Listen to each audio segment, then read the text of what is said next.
Il faut que l'Allemagne et la France soient à parité et qu'il n'y ait pas de basculement. Est-ce qu'une des raisons pour lesquelles Mme Merkel a décidé de soutenir M. Sarkozy, ce n'est pas aussi parce qu'elle sait que M. Sarkozy est un partenaire avec lequel elle est certes plus en accord, mais peut-être plus accommodant que François Hollande, qui a dit certaines choses sur la relation franco-allemande? Attendez, ce qu'il a dit, mais c'est à mourir de rire.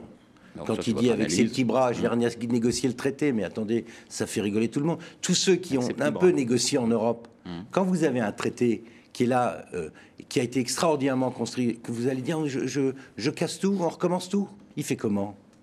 Quand il dit à lui tout seul, je vais faire la convertibilité du yuan. Mais enfin, ça mourir de rire. C'est ce qu'il dit. Il dit que la France compte en Europe et qu'elle n'est pas toute seule face à l'Allemagne. Mais ça n'est pas sérieux. Mais heureusement que nous comptons en Europe. Voilà. Heureusement. Mais alors, je dis que pour compter en Europe, monsieur, il faut arrêter de se raconter des histoires. On ne compte pas en Europe parce qu'on a des armes nucléaires. Ça, c'était vrai pendant la guerre froide.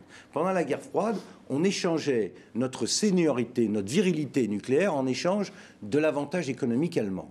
Aujourd'hui, l'indépendance nationale, la souveraineté nationale, ça se joue en termes de part de marché et de part d'endettement. Justement. Voilà. Et quand le décalage devient trop grand, et quand j'ai été nommé à ce poste, première conférence de presse, j'ai dit attention, l'Allemagne est à plus 150, nous sommes à moins 50.